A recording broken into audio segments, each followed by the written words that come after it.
In 2014, 86,823 juveniles were arrested in California, and most of them were repeat offenders. The topic of this speech is restorative justice. This is important because restorative justice is supposed to help repeat offenders and reduce crime rates. And juvenile offenses are such a big problem that needs to be fixed. Restorative justice, implemented as a program for juvenile delinquents, will lead to positive outcomes. Restorative justice is different from punishment. It was created to repair the damage caused by crime and conflict. Dr. Lindsay Pointer, principal investigator for the National Center of Restorative Justice and assistant professor for Vermont Law in grad school, wrote in her article, "What's Restorative Justice and How Does It Impact Individuals Involved in Crime?" that restorative justice responds to the needs of all involved parties of the crime and community affected by it. Dr. Pointer posed a scenario to the reader.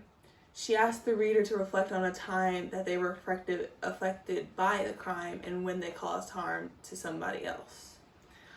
Responses varied, but all had needs and concerns. From the exercise, Dr. Pointer learned that there are common human needs experienced after a crime. Needs for safety, understanding, validity, information, apology, and repair. And these needs aren't usually met through the usual measures taken through the justice system. Restorative justice is a voluntary process. The voluntary characteristic of it makes it more effective by allowing the offender to take responsibility and be held accountable. Restorative justice is a process guided by well-trained facilitators who meet with the involved parties individually to determine that the meeting will be safe, and the facilitator would bring the two together to be in a face-to-face conversation. Though restorative justice is seen as untraditional, traditional disciplinary measures can still be taken, such as fines, probations, incarcerations, or a combination of all three. David Newton, a lieutenant for the Fresno Police Department, posed an example for the audience.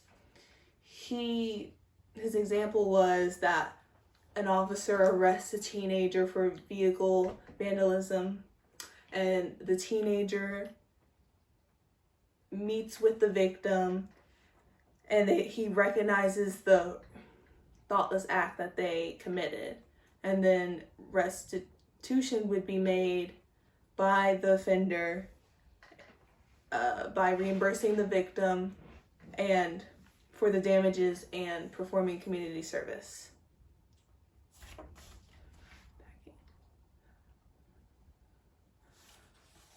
Traditional retributive justice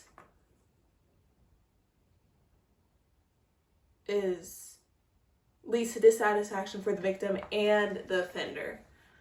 Delinquency is usually caused by terrible upbringings, and correctional institutions usually don't fix the problem. Rehabilitation and restorative justice can uproot the problem and lead to satisfaction for both the victim and the offender. After learning about restorative justice, I wanted to learn more about the impacts caused by it. Restorative justice leads to reduced recidivism rates.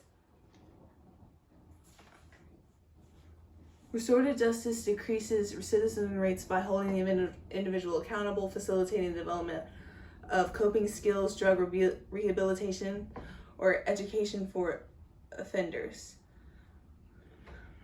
David Newton posed an example about how victim-offender mediation programs in 6 Oregon counties found that 80% of victims and offenders reported feeling positive about the process. See, the adult prison population may diminish as juvenile recidivism rates decrease. In the article, The Political Rise of Restorative Justice, Molly Rowan-Leek and Dr. Sandra Pavelka shared that Longmont, Colorado implements a restorative justice program, and the results were that the recidivism rates as of January 2014 is at 8% compared to the 60 to 70% of local and national average, which is good. Restorative justice is important in the offenders' lives. In the paper Restorative Justice Works, the story of Kelvin is shared. Kelvin had a rough upbringing and he got involved in crime and stealing. And he got arrested, and when he went to prison, he learned about restorative justice. As he learned about restorative justice, he wanted to make amends with the victims. Now he's a full-time father to his daughter and works to get back to his community. He said that going to prison, that's just running away, and restorative justice is what he needed. The reason why I chose this topic is because of how many juvenile delinquents are affected and aren't given a chance to make amends. Understanding restorative justice increases one's knowledge of the justice system. This is relevant to everyone's lives because crime affects all. And the way to fight and the best way to understand crime is to know how to fight it.